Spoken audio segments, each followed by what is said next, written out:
Thanks very much for joining us for another lesson from Learnintwo.com. I'm Steve Briody, your host, and I'm also a professor over at Five Towns College in Long Island, New York.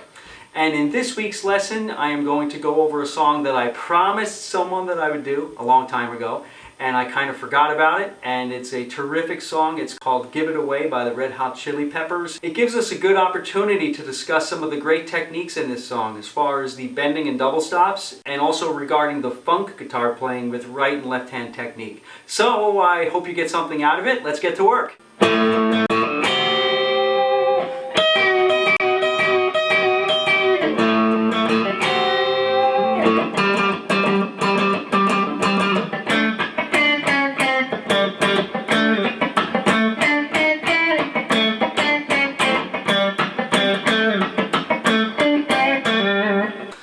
So let's get a close-up view of this and slow things down. The first part of the intro we need to go over is the A octave is the first thing that's struck. It's the open A string and the A located on the 7th fret of D. So, and also strike it with a lot of force with your right hand to make sure you get the right dynamics out of it.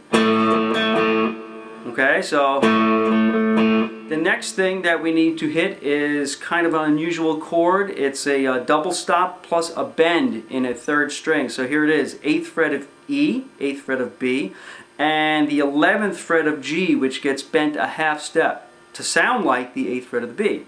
Some people are showing you this incorrectly, that it needs to be the 10th fret of G, but that's not the way it's done. It's a half step.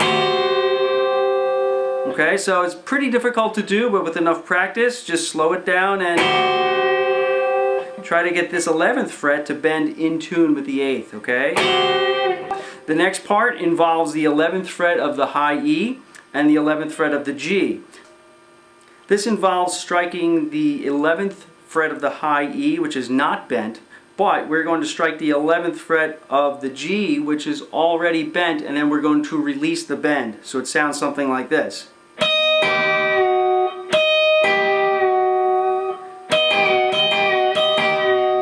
Okay, it's kind of a tricky move, but slow it down considerably and...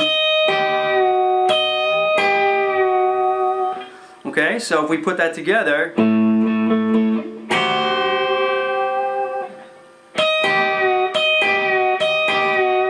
Okay, those two figures are going to repeat once more, and then we just hit a single note G before the main riff starts. Okay, now how to do that? We play the 10th fret of the A string, that note is a G, and our right hand is going to strum across multiple strings even though you're only going to hear the one note. That's a very tricky thing to do, and the secret to that is one thing you need to do is make sure the tip of your finger slightly touches the low E string, and also make sure the rest of your finger can lay across some of the other strings to mute them so you don't hear them. This way you hear your pick strumming across multiple strings while hearing only one note, and this creates a very percussive type effect. The main riff begins now.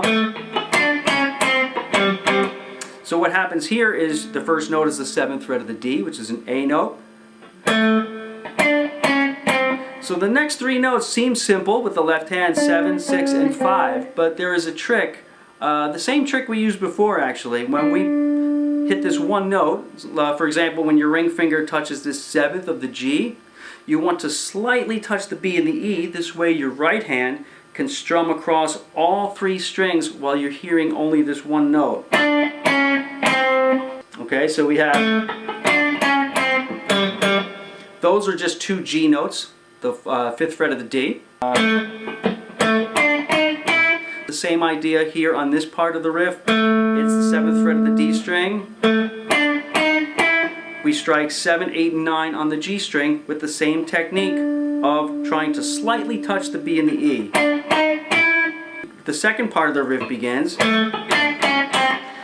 Okay, same notes, 7th fret of the D, and now it goes to 7, 6, and 5 of the G, but now they are up-strummed because that's where it falls within the beat, and it's the same principle. We want to strike the 3 strings here with the right hand, the E, B, and G, but we only want to hear this one note. Okay? And the last last part of the riff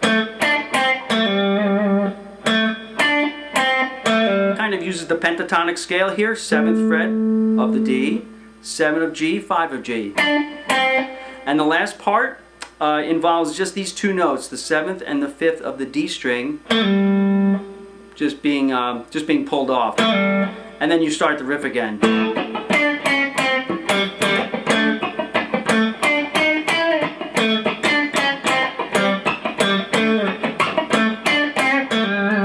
So I hope that this helped you a lot and it gave you kind of an up-close look. And if you have any questions, of course, contact me anytime. So thanks again for being with us, and I really appreciate you joining us. Don't hesitate to contact me. You can find my email address at the end of this clip. So email me anytime if you have any suggestions for future lessons or if you have any questions about something you're doing. So I'll talk to you soon. Take care.